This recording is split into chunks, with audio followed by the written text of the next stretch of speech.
Hey guys, Kid Creep here. Today we're going to be taking a look at another really cool set of cold weather layers. And no, it's not actually going to be something from the PCU system. It's going to be yet another set from the CTAPS system. So I already talked about the CTAPS system a little bit last year with the level 3 or the low loft insulating mid layer. In that video, we begged the question of whether a low loft puffer would replace a fleece in the US Army's cold weather system, but after doing a little bit more digging and talking to some people, the team over here at Kid Creep no longer thinks that the CTAPS system is going to be replacing ECWCS Gen III, but rather supplementing it. Now, if you don't know what the CTAPS system is, it is the cold weather system that is currently being tested by the US Army up in Alaska, up near the Arctic Circle, right? CTAPS stands for Cold Terrain Arctic Protection System. The key word in there is Arctic. It makes sense to issue something that's for temperate environments, right? Something that's going to work for most places, and then also have a hot weather uniform for hot and humid environments, as well as an Arctic uniform for Arctic environments. These kind of climates are well outside the realm of normalcy, and they're really extreme. So what I think is going on is, if you're stationed up in Alaska near the Arctic Circle, instead of just using normal ECWCS Gen III with a few supplemental layers, say like some mucklucks or some pretty crazy heavy-duty mittens, then they will actually issue a whole new cold weather layering system that is designed for an Arctic environment and the technical gear that is going to be used on something like glaciers, right? So with all that being said, what we're looking at today is the wet weather set coming from Sitka. This is the Sitka Wet Weather Protection jacket as well as the pants. Now, this seems to be the second set of wet weather gear that is being tested in the CTAPS system. This just seems to be like the very compliant, commercially available hard shell set that is readily available. And this thing is extremely cool. It's extremely well made. And we're going to go over all of its features today. So before we even begin to look at this jacket and talk about how cool it is, right off the bat, this thing retails for $950, right? Because it is very compliant and made in the USA. That runs a premium. And then the pants, those are $750. I just want to say that because this video is purely just about taking a close look at what is being tested right now and what the Army is looking for in their Arctic protection system. On this channel, we typically talk about the PCU system, namely the Block 0 and Block 1, which are now like 2 decades old at this point. So I thought it'd be really cool to look at something that is basically as modern as it gets. So although it's really cool, I am not recommending that you go out and you spend $2K on a hard shell jacket and pants. I think that $2K should get you your entire cold weather system and then some. So thankfully, this video is sponsored by Venture Surplus. I'm always advocating for good surplus companies like Venture Surplus that sell genuine US-made surplus. The ECWCS Gen III system is awesome. It is great. It'll help you reach some peaks without breaking your bank. And they also gave us a discount code. So if you use discount code KITCREEP at checkout, you get 10% off your entire order, all right? So if you're looking for a good hard shell set, the ECWCS Gen III set is awesome. And even some of the older ECWCS Gen II stuff, they even have the Apex jackets on there. Those are really good. But all hard shells should accomplish the same task. So what is a hard shell? Well, we already talked about this in my video that I posted a couple years back. That was my second video I ever made. So it's very information heavy. It's got a lot of really good stuff in there. However, it's kind of rough. The audio is not so great, and I wouldn't recommend that you listen to it with headphones. However, if you want to learn more about the PCU Block 1, as well as the ECWCS Gen III Level 6s, and what Level 6 is in relation to the 7-level layering system, definitely check that video out. But a hard shell is going to be your weatherproof layer. So if your soft shell set is not cutting it, well, you would throw your hard shell set over top, and it is going to make sure that you are completely and utterly protected from the elements. So weather protection is the #1 job of the hard shell set. So you have to make sure that it's going to accomplish this task. And being a $1,000 jacket, it does just that. It's a really good weather protective layer because it is made out of Gore-Tex. Now, say what you will about Gore-Tex, but in terms of weather protection, it's awesome, but its breathability can be, a contested point. Now, this is made of 3-layer Gore-Tex. Now, that might seem strange considering there only seems to be 1 sheet of fabric, but 3-layer refers to the body-facing fabric, the outer fabric that's made of 40 denier nylon, and then the Gore-Tex membrane that is sandwiched in between those two, and all three of those layers are fused together into one sheet, giving you a very lightweight and compact piece of gear. What's actually really interesting about this is that compared to the ECWCS Gen 3 and the PCU Block 1, this is actually a little bit more heavy duty, honestly. Now, it's not bulky, but it does seem like the material is just a little bit more robust than something like the PCU Block 1. Here I've got a Patagonia PCU Block 1, and I can tell you what, these things are practically paper thin. They are extremely lightweight and packable, but in terms of being a protective shell, not just from the elements, but also protecting you from sharp things like ice tools and crampons and ropes, you know, this thing just doesn't scream durable. It screams ultra lightweight and ultra packable. Whereas the Sitka set feels like it can take a little bit more of a hit. Now, being Gore-Tex 3-layer, this thing is stormproof rated, and that's because Gore-Tex is waterproof. It's really just highly water resistant. With a certain velocity of water, it can actually penetrate through those pores in the membrane. However, this thing is effectively waterproof. Now, the fit and finish is pretty good. It's actually surprisingly form-fitting. Now, all I have underneath this is my level 5 and a PCU Block 0 level 1 t-shirt. But for just having a t-shirt and a soft shell underneath, it doesn't really leave a lot of room for something like a mid-layer. Now here I've got my Arc'teryx covert cardigan fleece over top of my level 5 and my level 1. The covert cardigan is a pretty low profile fleece, but even being so low profile, all these layers underneath this hard shell really doesn't leave a lot of room for being very mobile, right? It's pretty tight here in the arms, as well as getting mobility in my back. It just doesn't have much stretch, which is its biggest problem. And I wear a size medium, and this jacket is a size medium. So it should have plenty of room to not just fit over my layers, but if it's aimed at the military, it should be able to fit over top of body armor, right? And a fighting load, but it just doesn't seem to be made for that. This really doesn't seem to be made as a piece of rain gear that you don in the event of rain. If you're up near the Arctic Circle, probably not dealing with a ton of rain, right?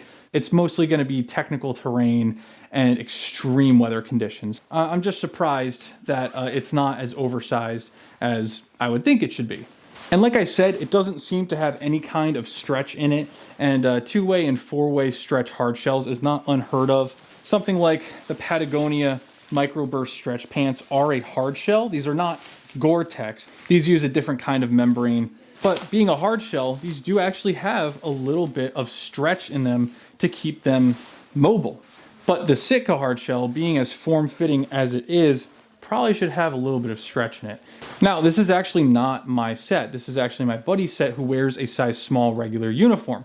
He had to size up to a size medium because the size small that he originally had was just way too tight. So he had the same idea. He sized up to a medium. Me being a medium and wearing his medium set, I would size up to a large. So if you got $1,000 lying around and you want to get a set of these, you should probably go a size up. So enough of the general overview. Let's look at the actual features of this jacket and what makes it a $1,000 jacket. All right, starting at the top, we are looking at a really nice hard shell hood. We do see the cinch cord at the back of the hood that we normally see on good pieces of technical gear. As you can see, it does open up the sides of the hood, which gives you better peripheral vision. Situational awareness is not just important in a combat context, but just generally as like a belay partner, being able to see where your climber is, watching out for rock and ice falls or anything that could potentially endanger your life or anyone else's. And not only does it do that, but also holds it tight to your head without pulling the brim into your face and covering your eyes, right? All right, so in terms of the collar, we have a really nice and high collar, which is really good. That is going to give you excellent weather protection. It's gonna, there you go.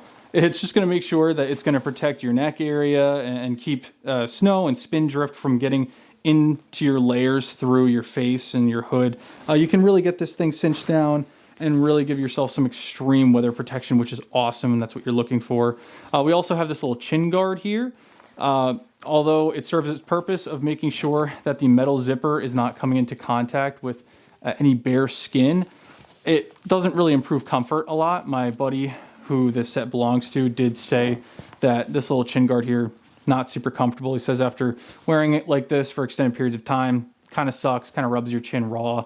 Now, the only issue that I see with this hood is that there's not a lot of room in it. So here we are looking at my mountaineering and climbing helmet. This is a Team Wendy SAR tactical helmet. This thing is actually rated for mountaineering and climbing, so it's good to have one of those, right? The only thing is it comes in only one size. So it's actually pretty big. So I had a good feeling that it wasn't gonna fit very well underneath this hood. And sure enough, it doesn't, right? And especially this collar, it is not going to do a very good job of sealing up. So here we have an OpsCore carbon bump helmet. These things are actually pretty common amongst troops that do a lot of technical climbing. However, these are not actually rated for any of those things, but they are common amongst those troops. So you would think that the things that they are using should be compatible with the gear that is being made for them. However, even with this size medium large, still does not fit over the thing super great. The collar still has a pretty difficult time sealing all the way up and giving full weather protection, which is not really the greatest thing in the world. You know, I think that something that is made for guys that are going to be wearing helmets, ballistic or mountaineering, should have a hood that is compatible with those helmets, right? And lastly, here we have a Gentex TBH2 in a size medium. This is basically an ACH. So whereas the OpsCore bump that I just showed you is technically a size large by the OpsCore's new sizing, this is a size medium. And still we see that the hood struggles to get the whole helmet underneath and zip up all the way. So that's why I like the PCU Block 1 Gore-Tex from Patagonia. That hood very easily fits a slick helmet underneath, and as well as the level 5 that I'm wearing, it actually fits a helmet pretty easily. However, when it comes to a helmet that's fully loaded with lights and strobes and stuff, the Patagonia really starts to struggle. It doesn't really do a good job of that, but the ECWCS Gen III Level 6 does an amazing job of fitting over a giant helmet with all the bells and whistles and lights and lasers and hearing protection and counterweights with flying colors. Easily fits over all that stuff. So Army did a really good job with that one, right? Now, we do have a full waterproof zipper on here, and that just means that you don't have to have like a really big obnoxious Velcro storm flap over top. There is a small little storm flap underneath. Staying up at the top, we do see here that we've got shoulder pockets as well as multicam Velcro, so that's super duper awesome. Without shoulder pockets, where the hell else am I gonna keep my Zinnichinos, am I right? Now, we do also see some really nice chest pockets up here on the front. These are not pass-through pockets, these are actually real boy pockets. These are going to be able to hold things like your gloves or hats. You know, I like being able to stage layers inside of my jacket, so when I pull it out of my pack, I'm probably pulling out a hard shell because there's really bad weather. But another thing that I really like to do with my chest pockets is throw some layers in there to cook them dry. The only issue is that with this jacket, we have a doubling up of material, right? So here we've got the actual pocket material, and then we have the backer of it. So when you zip this up, you are doubling up that not very breathable waterproof material, which isn't really great in terms of breathability, but also in terms of trying to cook things dry there. That is why I'm personally a huge fan of the pockets on the Block 1 Level 6. We have a mesh backer here, so that means that your body heat is going to basically come in direct contact with whatever is inside of that pocket, and then that pocket has a Velcro storm flap as well as a zipper, and then you can leave that zipper open, just do the storm flap. And not only is that going to make it more breathable for, you know, your body, but also for cooking off any layers that are inside of here. So you're getting direct contact against your body on whatever wet layers in there, and then very rapidly allow it to escape out of that pocket flap. I think that's a really awesome design. Now, I do understand that that mesh backer is less durable than something like this. So I totally understand that. I think that the mesh in terms of breathability makes a lot of sense. Staying on the inside of the jacket, we do have a little chest pocket here, just one on the left side, not on the right side. This is very common with a lot of technical layers. Now, what's cool about this little pocket is that it's actually elastic. Not only can you put things like cold weather layers inside of this pocket, you can also fit some pretty substantial phones inside of there, which is really nice. I've got an iPhone 12, I think.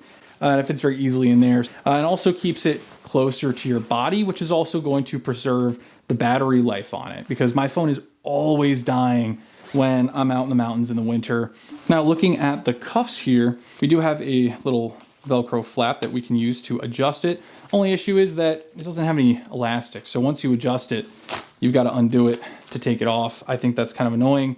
I hate having to do and undo Velcro, especially when you're wearing something like glove liners that the Velcro likes to stick to. It's really, really annoying. I don't like that. It's a $1,000 jacket. Just add some elastic. I just want to pull my jacket on and off. I don't want to have to do and undo this thing all the goddamn time. Now, what is super cool about this jacket is the fact that we have some gigantic pit zips over here.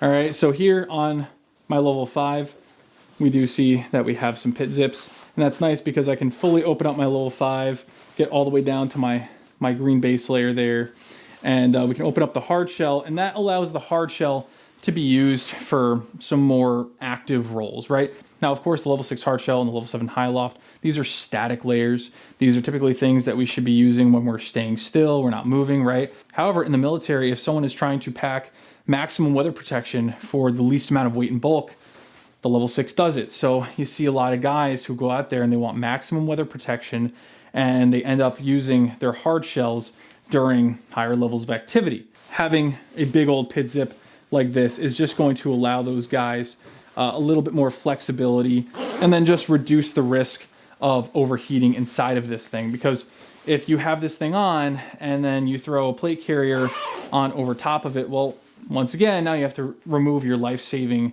equipment in order to don and doff a piece of weather protective clothing, which is no bueno, right? So these pit zips not only increase, you know, the range in which you can be mobile, but also the temperature range that you can use this in. Now, lastly, we are going to look at the bottom of the jacket. We do have an adjustable hem here, which is really nice. Now, what I like about the Patagonia level 5 and level 6 is that the waist adjustment is stowed inside of the pocket. That way there is zero risk of the shock cord getting snagged on things. It is all hidden on the inside of the jacket, so it's not hanging out in the world. We see a similar thing here on the Sitka level 6. We see that there is a little piece of webbing in here that is going to secure the little shock cord adjustment there. The adjustment is present on both sides, which is nice, so you can just make sure that it is nice and snug around your waist, and it is going to prevent heat from escaping as well as spin drift from getting up underneath. So that just about does it for the jacket. Let's start looking at the pants here. Now, firstly, we do have a really nice set of suspenders. I'm actually a big fan of suspenders for a few reasons. Because these are overpants, if you need to pull them on over your harness, you're able to pop that belay loop through and then your pants will stay up. The other cool thing about these pants is that not only do they have a snap button and zipper like you would expect on any set of pants, but they also have this really cool little belt built into it, right? So this is a pretty substantial piece of nylon, reminds me of a rigger's belt with a G-hook on here. And I forgot to mention, all of these suspenders, the straps are held on with G-hooks as well. But this belt here, it actually has a little loop on the other side that you can throw that into. If you are popping your belay loop through there, you can have this secured over the top to further ensure that the pants are not going to work their way down. Now, again, I usually wear a size medium regular, and these size medium pants are extremely tight. All I'm wearing underneath these pants, I have my level 5 tucked in around here, which is really normal. I have my level 5 shell pant and then my underwear, right? And usually you'd be wearing like long johns. So if you had some sort of mid layer, like some waffle bottoms on, level 2 waffle bottoms, and maybe even some extras, these things are extremely tight. I can just barely get that snap button done and zipped up. And yeah, so once again, my buddy who's a size small who owns this set, he sized up to size medium pants. Again, if I was gonna get my own set of these for 750 bills, well, I would want a size large. Now, working our way down, we do have some pockets here. These, of course, have some waterproof zippers, but these are actually really nice pockets. Now, we don't usually see pockets on hard shell pants. We usually just see pass-throughs, which we typically see on the Gen 2 ECWCS hard shells, as well as the Gen 3 ECWCS. They're just some Velcro pass-throughs. But it's really nice because, again, you can stage some extra layers in here. These are some pretty deep pockets. I mean, you can definitely fit your phone in here, which is nice. Once again, just kind of keep it warm next to your arteries. But it's not some tiny little useless pocket that maybe you could fit your lift pass inside of if you're going skiing. They do have bellows on them, so it's not just like a flat thing that you can only fit like a map inside of. You could fit some substantial things in here, some real layers, which is really nice. I do like to see that. And of course, they're on the front of the pant instead of being on the side. These pockets are going to keep them nice and close to your body as opposed to making you wider and making you kit fat, right? On the back, we don't see any back pockets, which is totally fine. Anything that goes back there is just going to get sat on and absolutely destroyed. Staying up here at the waist, we do not see a wide open side zip, right? So there is nothing up here that allows these to fully open up like we see on like ECU level 7 bottoms. Looking at these Patagonia microburst pants, these do fully open up on the sides, and that is a really nice feature because that means that you can actually don these while wearing something like snowshoes, or if you're wearing crampons, right? Sliding your crampons through your pants isn't really easy. You're probably gonna tear it to shreds because you're wearing a bunch of knives on your feet. Snowshoes are absolutely massive, and there's no way that you're gonna be able to fit those through pants. So it's just a lot easier to be able to wrap your pants around your legs and then zip them up. However, on the CTAPS, we see a really, really long zipper, but we do not have a full open zipper that allows you to wrap it around yourself. So the side zip goes all the way from the bottom up to the top, but it does not fully open. The side zip is secured at the bottom with a little snap button. It does make these very easy to don while wearing some substantial mountaineering boots. Looking at the full side zip, we do see that it does allow us to gain access to not just our top hand warmer pocket, right? But also our cargo pockets. So if you've got something stowed underneath your layers, well, you're able to access them even with your overpant on. The only thing is, if you have anything substantial inside of those cargo pockets, probably not gonna fit under these pants because as you can see, these things are very form-fitting once again. What's nice about form-fitting pants is the fact that if you are wearing crampons, it means that there's less things for your crampons to get snagged on, right? If you have big baggy pants, well, those spikes are at greater risk of snagging onto them. And now, of course, looking at the bottom of the pant, we do see that we have this different colored material here. Now, what this is it's actually reinforcement, and that is there for crampons. So if you are walking with your crampons and you happen to stick yourself in that area that is very common for you to stick yourself, well, it's going to not just protect your waterproof, weatherproof pant from those pointy spikes that you got on your feet, but also your leg. Here we see on my Orc Block 0 level 5 pants, we see the same thing, right? This black material is some reinforcement. Now, typically people would use something like the Outdoor Research Expedition crocodile gaiters. Those have reinforcement on them as well. However, the thing is, if you have your gaiters on top of your soft shell and then you throw your hard shell over top, well, you probably want that reinforcement material to be on the outside, whereas that Gore-Tex gaiter is going to be on the inside, right? So it's kind of nice that the overpant already has that feature included. Now, the ankle of the pant is not adjustable. We do have that little snap button there to secure. It is just more flared, so it's gonna work a lot better with a ski boot, which is great because honestly, the PCU Block 0 and Block 1 sets, they really don't work very well with ski boots. Even my microburst pants, they don't really work very well, but these are nice and open. They definitely work better if you're using a big old plastic ski boot. So that just about does it for the Sitka Wet Weather Protective jacket and pants. And like I said before, it's a really nice set. And for almost $2,000, it better be. So I don't recommend that you go out and you buy this thing for full price. If you find these things secondhand on eBay for a reasonable price, and reasonable to me is between like $200 to $300, then yeah, go for it, right? That's why I like the ECWCS Gen 3 set, as well as the Patagonia Block 1. I got my Patagonia Block 1 top for like $200 a few years ago, and I see people listing those for like ridiculous amounts of money right now. So, if I had to do it all over again, I needed a new hard shell, I'd probably go with the ECWCS Gen 3, right? And so that's why I'm really happy that Venture Surplus is sponsoring these videos, because, they've got all their stuff listed for reasonable prices, and they also give us the discount code.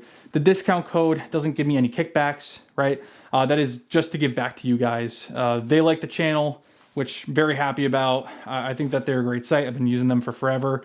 And they do send out some cool stuff sometimes. Cool stuff like this improved map pack from 3F Supply. You guys saw this in the background of my last video. I think it's really cool. So they send out some cool stuff like this for me to test, to give you guys feedback and just show you a wider variety outside of just my personal collection, right? They do send me cool gear, but the discount code is for you guys and for them to know that you came from my channel and that they should totally keep partnering with me, and to help you guys build out your cold weather layering system on a budget, right? Get you off the Xbox, get you off the airsoft field, and just do something different, right? So I hope you guys enjoyed the video. I like seeing what's being tested right now, right? I'm not trying to sell you on this set, just trying to show off what's happening. A lot of us who enjoy surplus are looking at things that are decades old, right? But yeah, it's really cool looking at something that is very new and just see the direction that gear might be going in the future. So thank you guys so much for watching. I do have the CTAPS level 5 and level 7 sets to go over, so stay tuned for those. Thank you so much for watching. Thank you, Venture Surplus, for sponsoring this video. Make sure you use the discount code, and I will see you in the next one.